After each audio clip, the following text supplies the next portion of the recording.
Growing up as the second daughter in the Wilson family meant living in Jessica's shadow. She was 5 years older, and according to our parents, she was perfect in every way.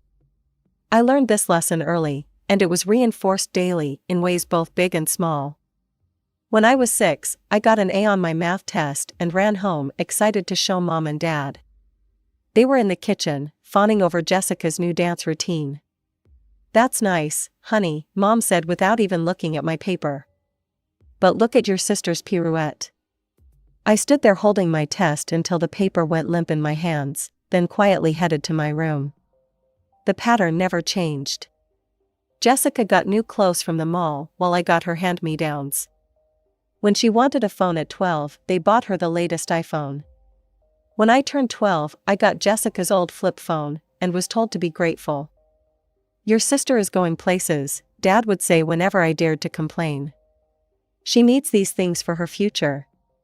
Apparently, my future didn't need much investment. Our paternal grandparents, who lived in the fancy part of town with their swimming pool and perfectly manicured lawn, were cut from the same cloth.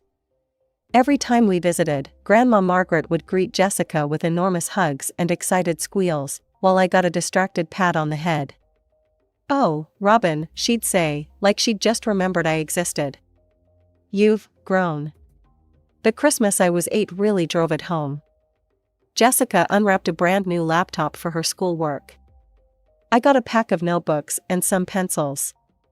"We're being practical," Grandpa Richard explained with that condescending smile of his. "This is more your speed, isn't it?" But I had my own sanctuary, my mother's parents' house. Grandma Eleanor and Grandpa George lived in a modest ranch-style home on the other side of town. There, something magical happened. I was treated like I mattered. They'd actually listen when I talked. They hung my artwork on their fridge right next to Jessica's. They remembered my favorite foods and made them when I visited. Jessica hated going there. "It's so boring," she'd complain.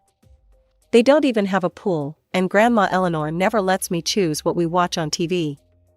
So she stopped visiting, which meant I got them all to myself. While our parents were busy shuttling Jessica to her endless parade of activities, ballet 1 month, horse riding the next, then violin lessons she'd quit after 3 weeks, I spent my afternoons at Eleanor and George's. They taught me to bake cookies, helped me with homework, and never once compared me to my sister. I was 10 when my parents delivered the final verdict on my worth to the family. It came during what they called a family meeting, though it felt more like a trial where the sentence had been decided long before the proceedings began. It was a Sunday afternoon in October. All 6 adults arranged themselves around our living room, Mom and Dad standing by the fireplace, both sets of grandparents on the matching sofas, and Jessica and me perched on chairs brought in from the dining room. The atmosphere was heavy with manufactured importance. "We need to discuss something serious," Dad began, his hands clasped behind his back like a businessman about to announce layoffs. "As you know, college education isn't getting any cheaper." I watched Jessica straighten up in her chair, smoothing her perfect blonde hair.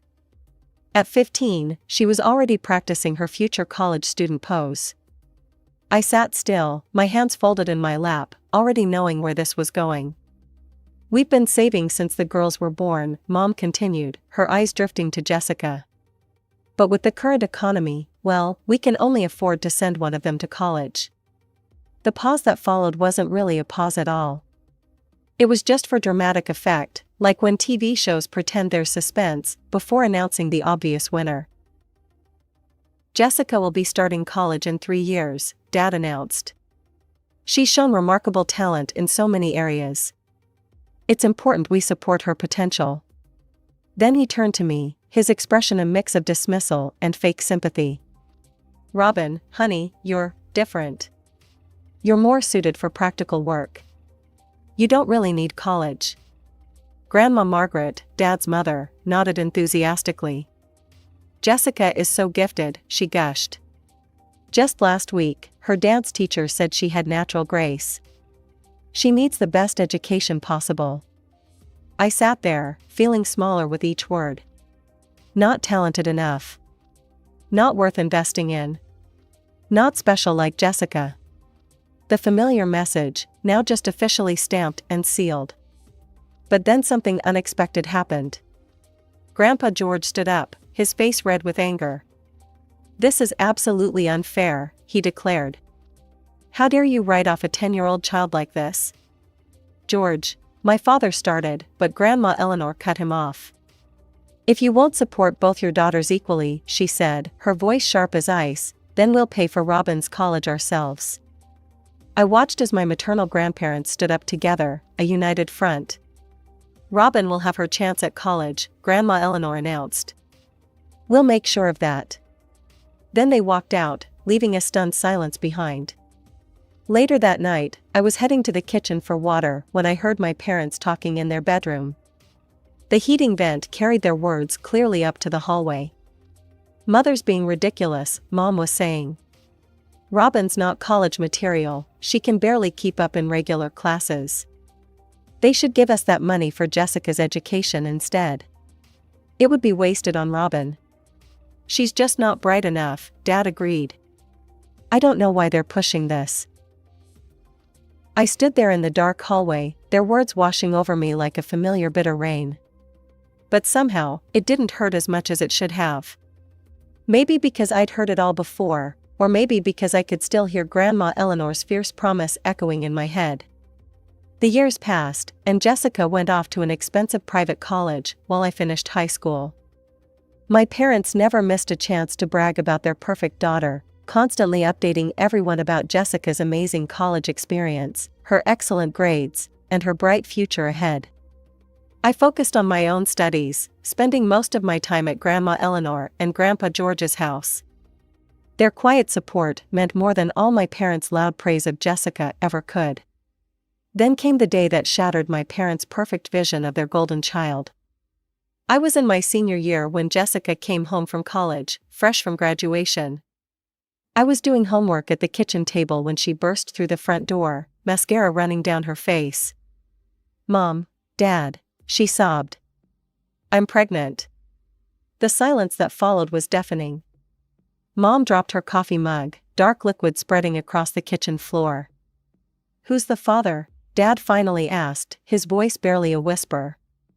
Jessica's next words sent Mom collapsing into a chair. "I don't know for sure." I watched my parents' faces as their perfect world crumbled. But it took them less than 5 minutes to reconstruct it. "Oh, sweetie," Mom rushed to hug Jessica. "It's not your fault. These things happen. We'll help you raise the baby," Dad added quickly. "You'll stay here with us." I couldn't believe what I was hearing. "Are you serious?" I said from my spot at the table. "She parties her way through college, gets pregnant, doesn't even know who the father is, and you're still making excuses for her?" "Robin," Mom snapped. "No, listen," I continued, years of frustration finally boiling over. "This is what happens when you spoil someone their entire life. When you never make them face consequences. When you—" "How dare you?" Dad thundered. "Your sister is going through a difficult time, and you're being cruel." Jessica burst into fresh tears, and Mom wrapped her arms around her protectively. "Get out," she screamed at me. "You heartless little—" I didn't wait to hear the rest. I ran upstairs, threw some clothes into a bag, and walked out. Behind me, I could hear them consoling Jessica, telling her everything would be okay, that none of this was her fault. Grandma Eleanor and Grandpa George took me in without question. I finished my senior year living with them, focusing on my college applications. My parents didn't call, didn't check on me, didn't even show up at my graduation. But I had my real family there, my grandparents, beaming with pride as I accepted my diploma. That fall, I left for college in another city, my tuition paid by my grandparents, just as they'd promised years ago. I heard through the grapevine that Jessica had given birth to a daughter and was living with our parents. They were probably still making excuses for her, still treating her like their perfect child who could do no wrong. Life had a funny way of working out. While Jessica's brilliant future had crumbled, I was thriving. After graduating college with honors, I landed a job at a top consulting firm in the city. Within 6 years, I had worked my way up to senior consultant, earned respect from my colleagues, and even managed to buy my own apartment. My routine was comfortable, challenging work during the week, weekend brunches with friends, and regular video calls with Grandma Eleanor and Grandpa George.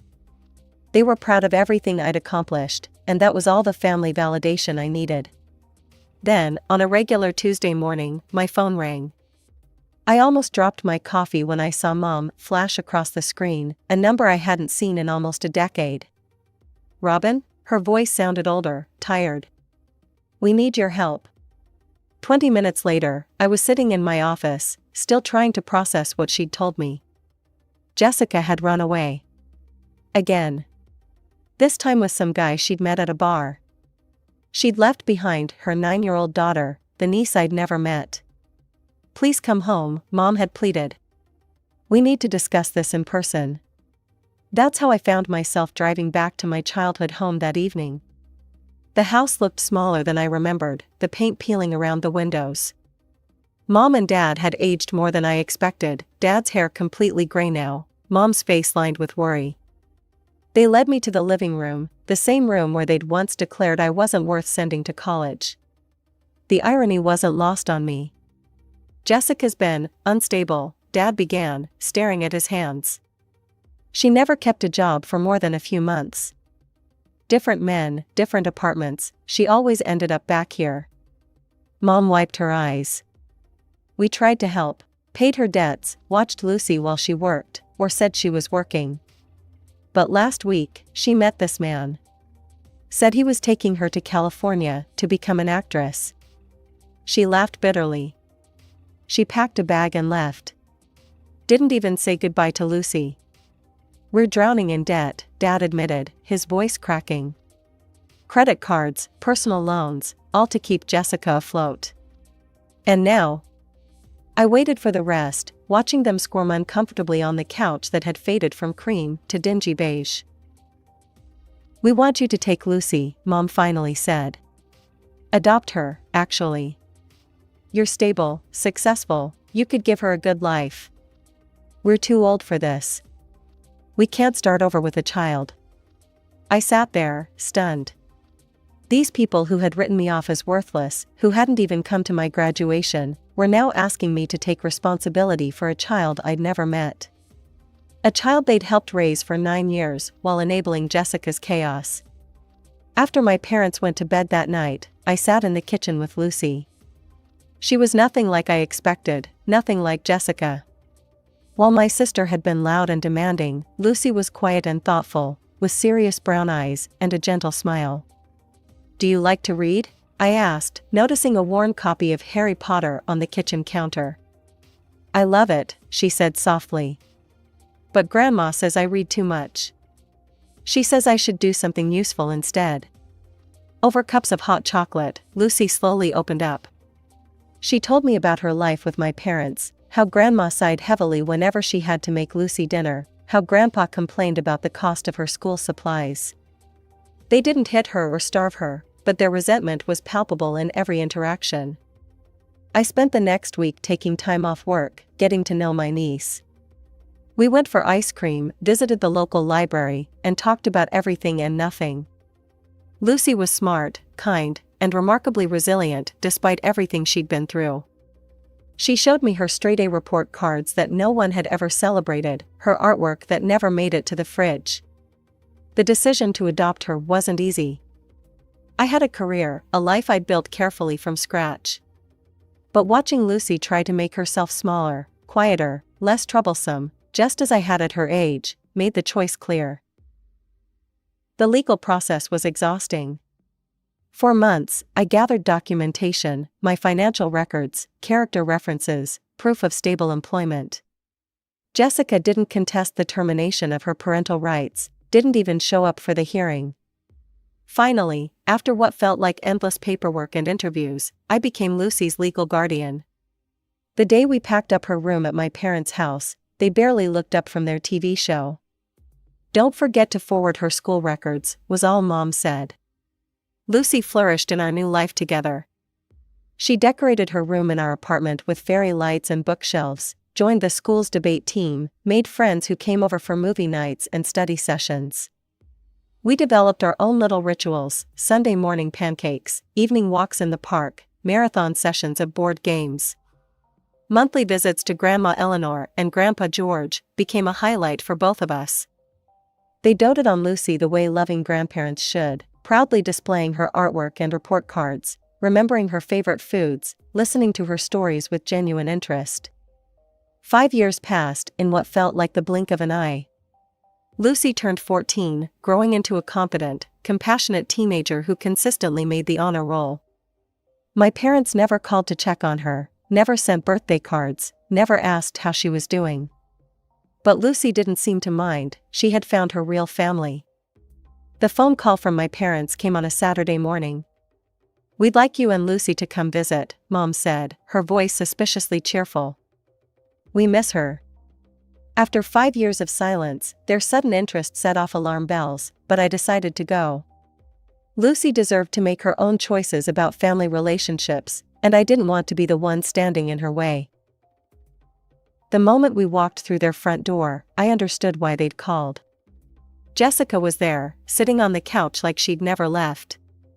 "Lucy," she cried, jumping up and rushing toward my niece. "Oh, baby, I've missed you so much." I watched Lucy's face carefully. She stood frozen, emotions flickering across her features: hope, fear, confusion, longing.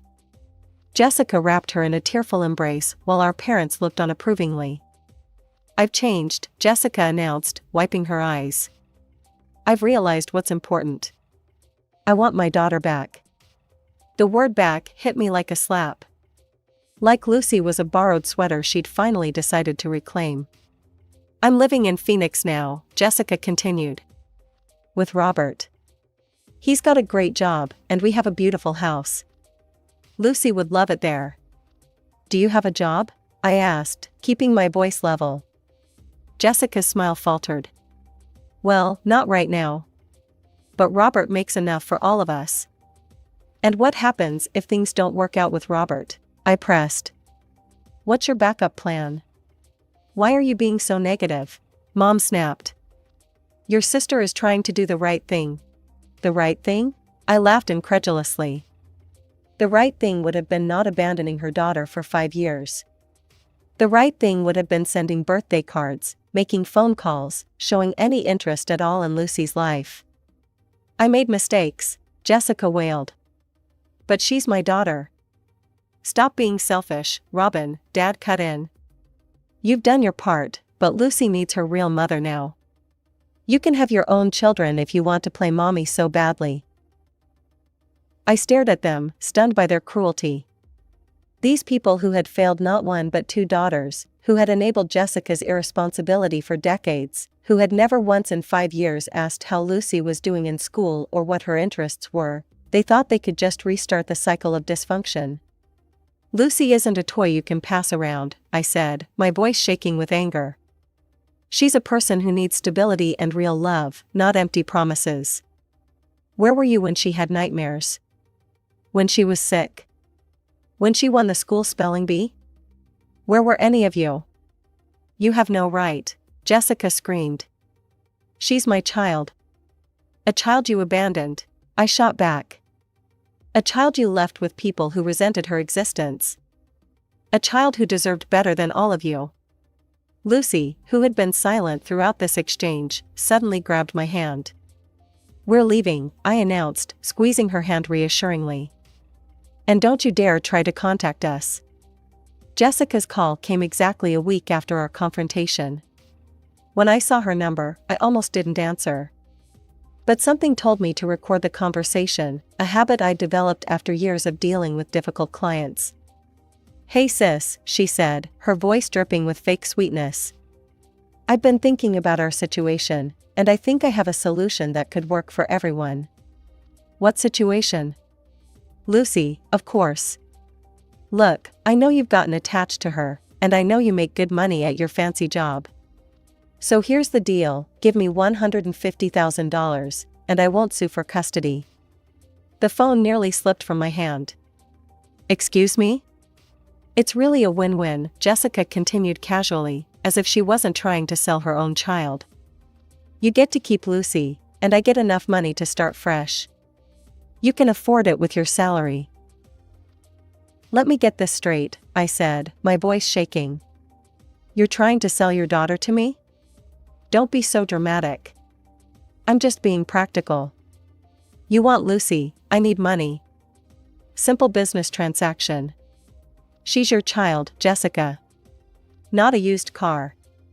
Fine, she snapped, her sweet tone vanishing. Have it your way. I'll sue for custody, and you'll never see her again. How's that for practical? She hung up, and I sat there, clutching my phone, feeling sick to my stomach. The lawsuit came 3 days later. Jessica's new boyfriend had hired her a slick lawyer who specialized in family court. The initial filing painted Jessica as a reformed mother who had overcome hardship to create a stable home for her daughter, while portraying me as a manipulative aunt who had taken advantage of a temporary situation. In court, Jessica played her role perfectly. Tears streaming down her face, she told the judge about her journey of personal growth and how she'd found stability with her new partner. She claimed I had alienated Lucy from her, that I was using her daughter to prove I was better than my sister. Our parents testified on her behalf, claiming they'd only asked me to take Lucy temporarily while Jessica got back on her feet. Dad even suggested I was emotionally manipulating Lucy to turn her against her mother. I sat there, listening to their lies, watching them spin their web of deception. But I had come prepared. Your Honor, my lawyer said, I'd like to submit an audio recording into evidence. Jessica's face went pale as her voice filled the courtroom. Give me $150,000, and I won't sue for custody. You want Lucy, I need money. Simple business transaction. The silence that followed was deafening. Jessica's lawyer stammered, trying to object, but the damage was done. Our parents sat frozen in their seats, for once without excuses to make for their perfect daughter. Then Lucy stood up. At 14, she seemed suddenly older, more confident than I'd ever seen her. I want to stay with Robin, she said clearly. My mother abandoned me. Robin chose me. She's my real family. I watched Jessica's face crumple, not in genuine grief, but in the realization that she'd lost her leverage. Our parents couldn't meet anyone's eyes. And Lucy? Lucy stood tall, finally free of the weight of her mother's shadow. The judge's decision was swift and unequivocal. Not only did I retain full custody of Lucy, but Jessica was barred from any contact with her daughter. The judge called her attempt to sell custody morally reprehensible and a clear indication of unfitness as a parent. I watched Jessica crumble in her seat as the ruling was read. Her boyfriend, who had been sitting in the back of the courtroom, stood up and walked out without a word. Later, I heard he'd left her the same day, disgusted by her attempt to sell her own child. My parents tried to catch us in the courthouse parking lot. Robin, please, Mom called out. We can work this out as a family. I turned to face them one last time. Family? You haven't been family to either of us in years. Lucy deserves better than what you did to me, what you let Jessica do to her.